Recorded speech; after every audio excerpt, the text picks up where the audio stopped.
একটা কোর্স করতে যখন দেশের বাইরে ছিলাম তখন রবিন নামের এক বাংলাদেশি ভাইয়ের সাথে রুম শেয়ার করে থাকতাম।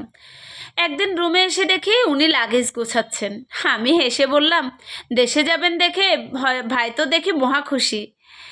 রবিন ভাই লাগেজের চেনটা লাগিয়ে হাসি মুখে বলল, ভাই 8 বছর পরে দেশে যাচ্ছি, মনে তো আনন্দ হবেই। ছোট বোনটাকে এতটুকু দেখে এসেছিলাম, আর এখন তারই বিয়ে হয়ে যাচ্ছে। বোনটা যখন আমাকে দেখবে খুশিতে যে কি করবে এটা ভেবেই আমার চোখে পানি এসে যাচ্ছে। রবিন ভাই হাসি মুখে কথা বলছিল, অথচ আনন্দে ওনার চোখ জলজল করছিল। এমন সময় রবিন ভাইয়ের বাবা ফোনে ওনার কাছে জানতে চাইলো, কি রে, শুনলাম তুই নাকি দেশে আসবি। রবিন ভাই হাসি মুখে ওনার বাবাকে জানালো, হ্যাঁ বাবা, আসবো। ছোট বোনের বিয়ে, আর বড় ভাই কি না এসে পারে। অপর প্রান্ত থেকে ওনার বাবা বললেন, তোর শুধু শুধু এত টাকা খরচ করে আসতে হবে না, বিয়ের ঘরোয়া পরিবেশই হবে। তাছাড়া নতুন জমি কিনেছি, টাকা পয়সারও তো একটা বিষয় আছে না, তাই আসার দরকার নেই। বাবার সাথে কথা বলার শেষে রবিন ভাই যখন ছোট বোনকে জিজ্ঞেস করলো, কিরে, তুইও কি চাস আমি তোর বিয়েতে না আসি? ছোট বোনটা বলল, এমনিতেই বাবা অনেক টাকা খরচ করছে, 400 জনের খাবার ব্যবহার করতে গরু খাসি কিনে এনেছে। এই অবস্থায় তোমার এত টাকা খরচ করে দেশে আসতে হবে না। রবিন ভাই ফোনটা রেখে যখন লাগেজ থেকে কাপড়গুলো নামাচ্ছিল তখন ওনাকে আমি জিজ্ঞেস করলাম, ভাই আপনি কি দেশে যাবেন না? চোখের জল মুছতে মুছতে রবিন ভাই বলল, বাবার বিয়েতে আয়োজন করেছে 400 লোকের, আমি গেলে তো 401 জন হয়ে যাবে। হ্যাঁ, একজনের দায়িত্ব বাবা নিতে পারবে না, তাই যাব না।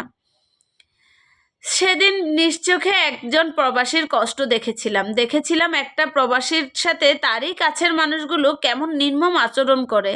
প্রতিদিন কাজ শেষে রবিন ভাই তার ছোট ভাইকে ফোন করে বলতো বাড়ির আশেপাশটি ভিডিও করে পাঠাতে, কিন্তু ছোট ভাই বিরক্ত হয়ে ফোন রেখে দিত। অথচ সেই ছোট ভাইকে কয়েকদিন আগে রবিন ভাই বাইক কেনার টাকা পাঠিয়েছে। আমি যখন নতুন আইফোন কিনলাম তখন উনি আইফোনটা হাতে নিয়ে বললেন, এটাই তাহলে আইফোন যার জন্য মানুষ এত পাগল। আমি বললাম, আপনিও তো পারেন একটা আইফোন কিনতে, কি একটা ফোন ব্যবহার করেন অর্ধেক ভাঙা। উনি হেসে বললেন, কিনবো একটা আইফোন ছোট বোনের জামাইয়ের জন্য। আমি ওনার দিকে তাকিয়ে মনে মনে ভাবতে লাগলাম, সব প্রবাসীরাই কি এমন হয়, যারা নিজের জন্য একটুও ভাবেন না? প্রতিদিন রাতে রবিন ভাই খুব কাশতেন। একদিন ওনাকে আমি বললাম, ভাই এবার অন্তত একটা ডাক্তার দেখান, আপনার শরীরের অবস্থা তো খুব একটা ভালো না। উনি কাশতে কাশতেই বলতেন, এখানে ডাক্তার দেখাতে যত টাকা খরচ হবে সেই টাকা দিয়ে বাবা নতুন একটা জমি কিনতে পারবে। আমি রেগে বলতাম, তাই বলে নিজের জন্য কিছুই করবেন না? উনি হেসে বলতেন, কয়েকদিন পর ডাক্তার দেখাবো। আসলে ছোট ভাইটা নতুন ব্যবসা করবে, তার জন্য আলাদা করে কিছু টাকা পাঠাতে হবে। এই অসুস্থতার কারণেই রবিন ভাই একদিন হুট করেই পরপারে পাড়ি জমান।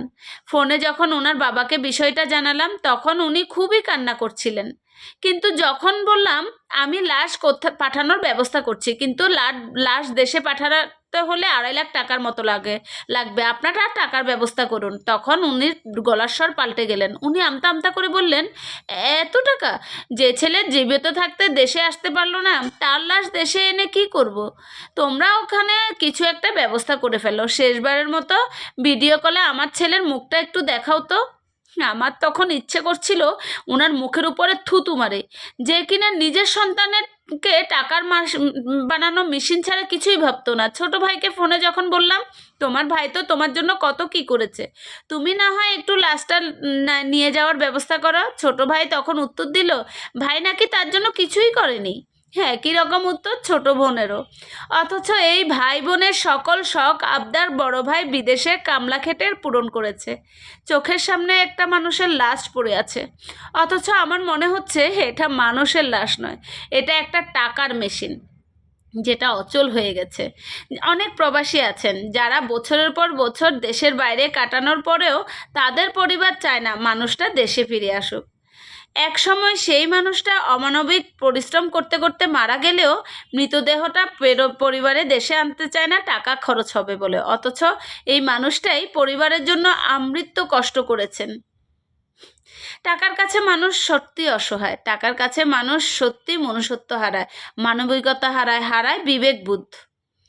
হায় রে প্রবাসী, সত্যি তারা সত্যি অসহায়। তবে প্রবাসীদেরকে একটু ভালোবাসতে শিখেন। টাকার কাজ না ভেবে তাদেরকে একটু ভালোবাসা দিবেন, কারণ তারা সব কিছু থেকে কিন্তু বঞ্চিত।